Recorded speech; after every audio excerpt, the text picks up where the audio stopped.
இன்றைக்கி நம்ம பார்க்க போகிற அனிமையோட பேர் லாஸ்ரஸ். 9.3 ரேட்டிங்கோட ட்ரெண்டிங்லேயே ஃபஸ்ட்டாக இருக்குது. அதுவும் ரிலீஸ் ஆகி ஒரு நாள் தான் ஆச்சு. 9.3 ரேட்டிங் இருக்குன்னா இந்த அனிமையோட கதையும் அதுக்கேற்ற மாதிரி ரொம்ப சூப்பராக இருக்குது கைஸ். அதனால் நீங்களும் இந்த வீடியோவை ஸ்கிப் பண்ணாமல் இந்த அனிமி எக்ஸ்ப்ளனேஷனை பொறுமையாக கேட்டுக்கிட்டே வாங்க கைஸ். சரி, இந்த எபிசோட் ஸ்டார்டிங்கில் 4 வருஷத்துக்கு முன்னே டாக்டர் ஸ்கின்னன்ற ஒருத்தர் இங்கே வாழ்ந்துக்கிட்டு வந்தார். அவருக்கு ஐன்ஸ்டைனுக்கு ஈக்குவலான ஒரு அறிவு இருந்தது. அவரோட அறிவை பயன்படுத்தி அவர் ஒரு அற்புதமான பெயின் கில்லர் மருந்து அவர் உருவாக்கினார். இந்த மருந்தை மனுஷங்க போட்டுக்கிட்டாங்கன்னா அவங்களுக்கு வலினா என்னன்னே தெரியாது.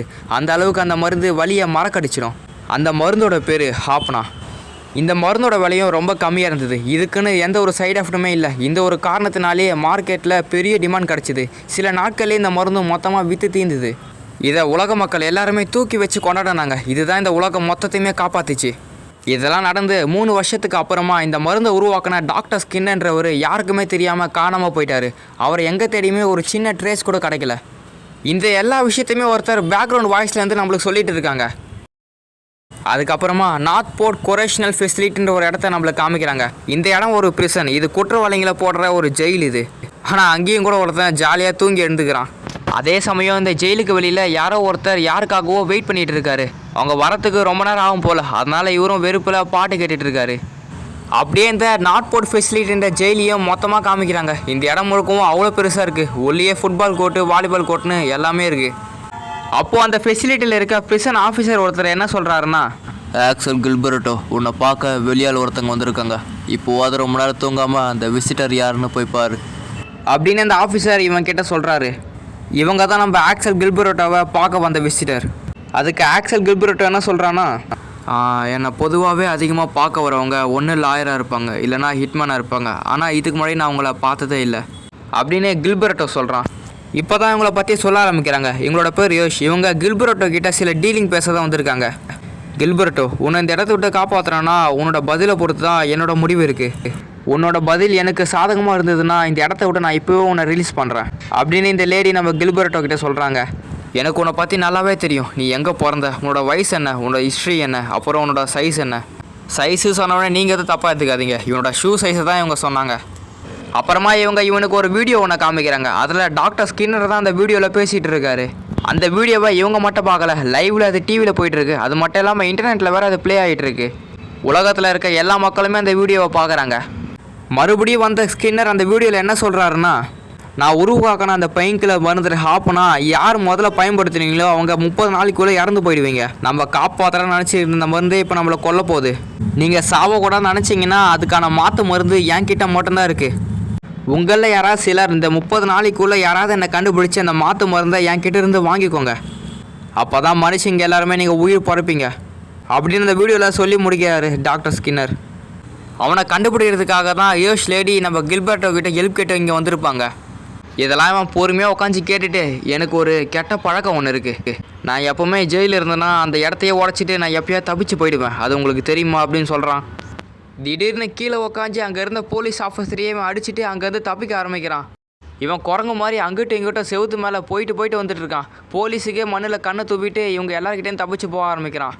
அப்புறமா தான் அங்கே ஒரு ஏர் வெண்ட் இருக்கிறத பார்க்குறான். அந்த ஏர் வெண்ட்டை கன்னால் உடச்சிட்டு அது வழியாகவே இங்கே தப்பிக்க ஆரம்பிக்கிறான்.